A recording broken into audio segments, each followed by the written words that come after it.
Alors, pareil, même question, hein, toute simple, qu'est-ce qu'un CEL? Alors, un CEL, c'est un système d'échange local. Alors, c'est un système, c'est un accord de type associatif entre membres d'associations, qui peut être une association de 1901 ou de fait. Alors, il y a un territoire de proximité. Par exemple, en région à Paris, il y a deux grands CEL. Il y a le CEL de Paris, qui est plutôt le nord.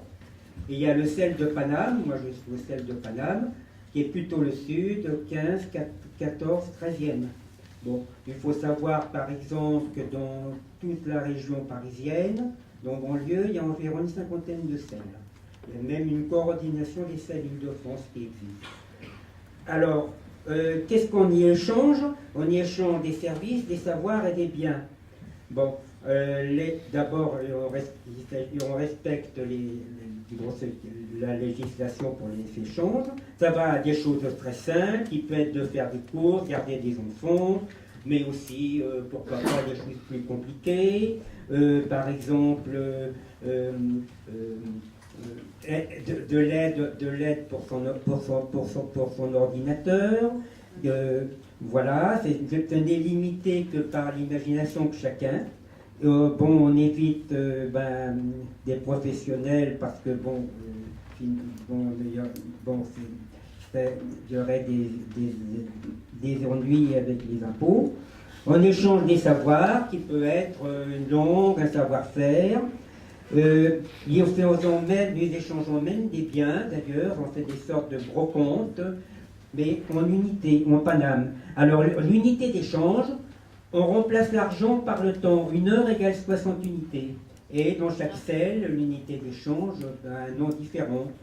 Par exemple, ça sera le Piaf à Paris, et ça sera le Paname, le Paname au CEL de Paname. Alors, 1 heure égale 60 unités, ça sera de toute façon 60 unités, quel que soit le service échangé. Bon.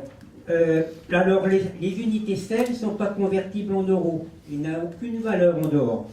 Le lien est plus important que l'échange. Il s'agit, derrière l'échange, ce qui compte, c'est la valeur humaine. On n'a pas d'argent, mais on a du temps. On a plein de choses qu'on sait faire et qu'il faut valoriser. Bon.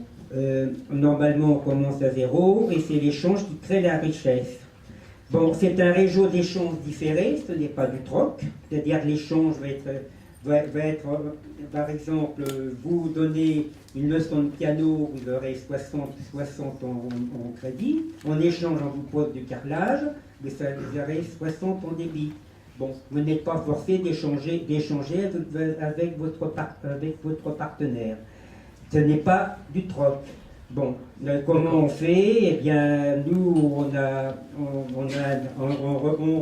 chaque personne est à la fois offreur et demandeur, c'est-à-dire, on n'est pas des professionnels, on n'est pas SOS plomberie. D'ailleurs, on vous aidera peut-être pour changer un joint. Mais pour le reste, prenez un vrai plombier professionnel. D'accord. Je vous remercie. Non, c'est une très bonne réponse, c'est juste très complet.